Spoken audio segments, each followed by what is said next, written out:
Serangan Amerika Serikat ke Iran semakin membuat panas suasana di Timur Tengah. Presiden Amerika Serikat Donald Trump mengonfirmasi keterlibatannya secara langsung dalam serangan militer terhadap Iran. Trump menyerang 3 lokasi nuklir di Iran, yakni Fordow, Natanz, dan Esfahan.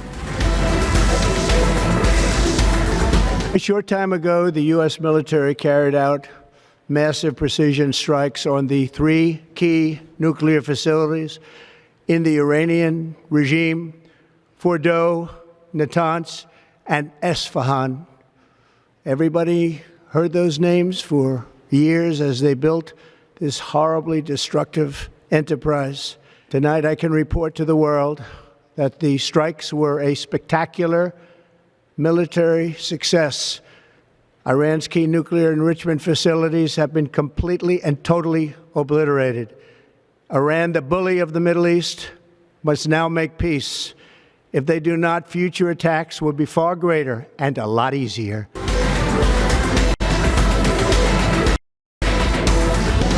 Serangan ini menggunakan pesawat pembom B-2. Lebih dari 125 pesawat berpartisipasi dalam misi ini, termasuk 7 pesawat pembom siluman B-2 Spirit.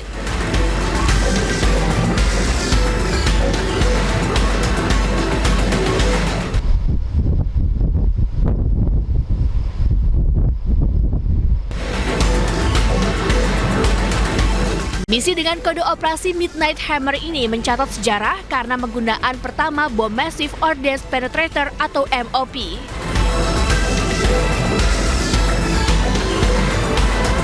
Sementara itu, Presiden Prabowo terus mendorong penyelesaian damai dalam konflik Iran-Israel.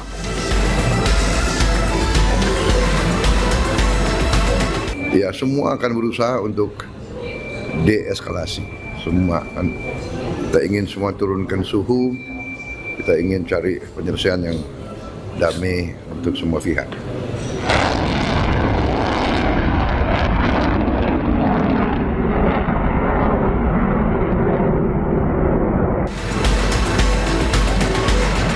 Meski diserang AS, Iran tak gentar.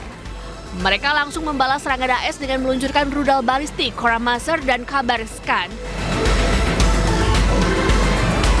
Khorramshahr 4 adalah rudal IRBM yang dirancang untuk melawan pertahanan udara Arrow 3 dan THAAD Israel dengan kemampuan manuver mengelak di luar angkasa. Serangan ini menghancurkan sejumlah infrastruktur penting di Tel Aviv dan Haifa, Israel.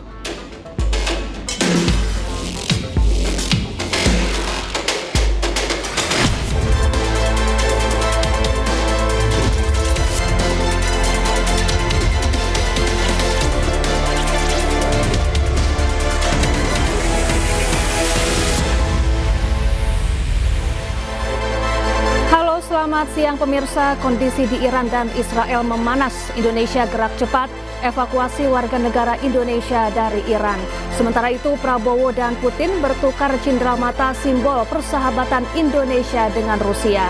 Selain informasi tadi, kami juga akan menghadirkan beragam informasi menarik dan terkini terkait kebijakan hingga kegiatan para pemimpin bangsa. Bersama saya Syafati Suryo, inilah Pemimpin Rakyat, Pemimpin Beraksi, Rakyat Awasi.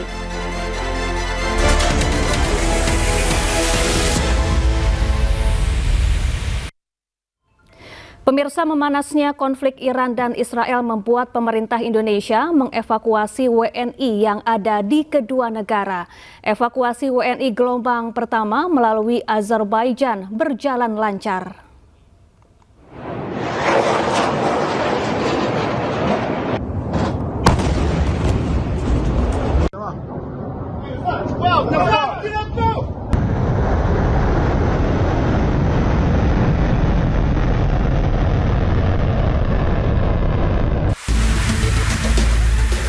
Konflik antara Iran dengan Israel kian memanas.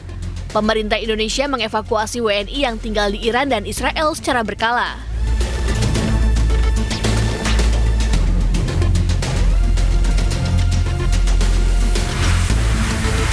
Data terakhir, 97 WNI telah dievakuasi sejak Sabtu lalu melewati perbatasan Iran dan Azerbaijan dengan selamat. Mereka kemudian diterbangkan dari kota Baku, Azerbaijan ke tanah air. Menteri Luar Negeri Sugiono menyebut proses evakuasi gelombang pertama berjalan lancar. Per hari ini 97 orang warga negara Indonesia yang terdiri dari 93 WNI, kemudian 3 staf kedutaan dan 1 warga negara asing, warga negara Iran yang merupakan pasangan dari WNI, itu sudah alhamdulillah melewati perbatasan Iran, Azerbaijan, dan sekarang sedang beristirahat di Baku. Perjalanan yang mereka tempuh sekitar 16 jam dan alhamdulillah berjalan cukup aman dan cukup lancar. Pemerintah Indonesia mencatat ada 578 WNI yang berada di Iran dan Israel. Dengan rincian 386 WNI di Iran dan 192 WNI di Israel. Mayoritas WNI adalah pelajar dan mahasiswa.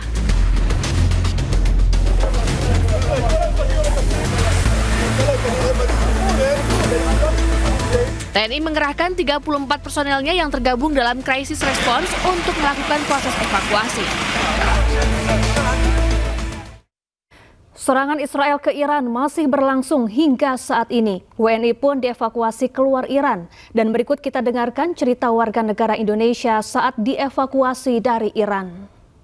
Kami menempuh perjalanan sekitar 16 jam via darat menggunakan bis. Sekitar ada 4 rombongan dari WNI.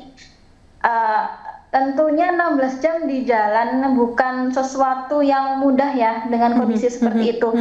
Jadi selama di perjalanan teman-teman Bapak Ibu dari KBRI juga menyediakan beberapa akomodasi untuk kami, logistik untuk kami, sehingga kami tidak panik, khawatir ataupun merasa kelaparan di jalan. Serangannya kalau di Tehran paling awal itu sampai sore sampai waktu subuh itu Kak, maksimal gitu. Jadi memang dari Bapak Ibu KBRI sudah menyiapkan kami berangkatnya lebih awal supaya tidak terjadi sesuatu yang tidak diinginkan di jalan. Begitu. Kalau untuk masalah kendala, checkpoint ataupun hal-hal terkait di perbatasan itu alhamdulillahnya lancar. Hanya saja kita menunggu beberapa jam untuk antrian dengan warga negara lainnya yang juga ingin melewati perbatasan Azerbaijan. Begitu. Kak Nur, saat perang mulai pecah pekan lalu, kemudian akhirnya Anda mendengar kabar evakuasi. Apa yang terlintas ketika itu, Kak Nur? Tentunya nggak sedikit ya, kurang lebihnya sedih juga meninggalkan Iran gitu kan. Hampir sekitar 1 minggu ya Kak, sampai di akhir kita menginap di KBRI itu kita masih mendengar suara ledakan di sekitar gitu, peluncuran rudal dan lain sebagainya gitu. Jadi kita memang benar-benar melihat bagaimana kondisi langit saat itu. Sementara itu beredar di media sosial pernyataan Presiden Prabowo Subianto yang meramalkan perang yang terjadi di Timur Tengah. Pernyataan ini disampaikan Prabowo saat bertemu dengan sejumlah pemimpin redaksi media nasional di Hambalang, Bogor, Jawa Barat, April lalu. Ini tidak main-main, benar-benar. Saya pelajari tiap malam, saya lihat, this is very dangerous time. Very dangerous time. Amerika siap mau menyerang Iran, Rusia mengatakan jangan nyerang Iran. Kalau nyerang Iran, berhadapan dengan saya, Rusia. What does it mean? Masalah Iran nanti perang dunia ketiga. Dan kita sudah non-blok, kita sudah benar, tapi kalau terjadi perang nuklir, kita non-blok aja kita akan kena. Mungkin yang negara-negara punya nuklir ya, dia matinya lebih cepat. Kita mungkin mati juga, dari lama kita matinya, ya kan? Benar kan? Jadi it's dangerous time. We are living, kita hidup dalam, nah kita harus hati-hati. Pemirsa, viral sejumlah pulau di Indonesia dijual di situs jual beli online. Menteri ATR sekaligus Kepala Badan Pertanahan Nasional Nusron Wahid buka suara. Nusron menegaskan seluruh pulau di Indonesia tidak boleh dikuasai oleh perorangan maupun badan hukum.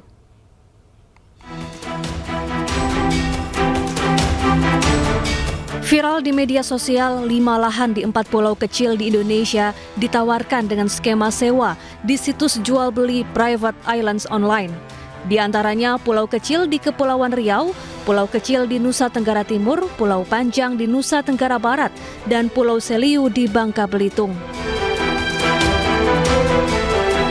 Menteri Agraria dan Tata Ruang sekaligus Kepala Badan Pertanahan Nasional Nusron Wahid menegaskan tidak ada satupun pulau di Indonesia bisa dikuasai, baik oleh perorangan maupun badan hukum, apalagi sampai ditawarkan di situs luar negeri. Berdasarkan Permen ATR BPN nomor 17 tahun 2016, pasal 9 mengatakan bahwa penguasaan atas pulau-pulau kecil tidak boleh dikuasai atau dimiliki seluruhnya oleh perorangan atau oleh badan hukum. Khusus Pulau Panjang di Sumbawa NTB, Nusron mengaku sudah mengecek dan belum ada hak atas tanah di atasnya. Pihaknya juga masih menelusuri situs online yang menawarkan sejumlah pulau di Indonesia. Tim Liputan iNews melaporkan. Pemirsa, program Makan Bergizi Gratis terus berbenah. 3 kementerian menggandeng Sarjana Penggerak Pembangunan Indonesia sebagai kepala dapur dalam program MBG.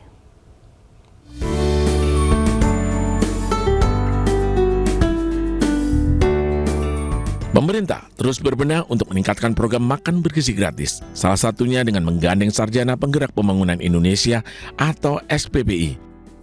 SPPI akan menjadi kepala dapur Satuan Pelayanan Pemenuhan Gizi yang kompeten. Mereka pun telah dilatih oleh para tenaga ahli untuk pastikan kecukupan gizi. Tak hanya itu, 2 kementerian yaitu Kementerian Pertahanan dan Pariwisata bersinergi dengan Badan Gizi Nasional untuk meningkatkan kualitas program MBG.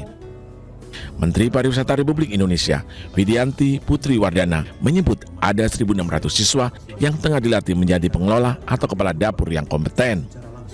Kementerian Pertahanan, Kementerian Pariwisata dan Badan Gizi Nasional bersinergi dalam satu visi. Kami mempersiapkan generasi muda Indonesia yang tangguh, terampil dan siap berkontribusi di berbagai lini, termasuk dari balik dapur, tempat dimulainya sebuah perubahan. Pelatihan praktek pengelolaan dapur untuk menjaga kualitas makanan.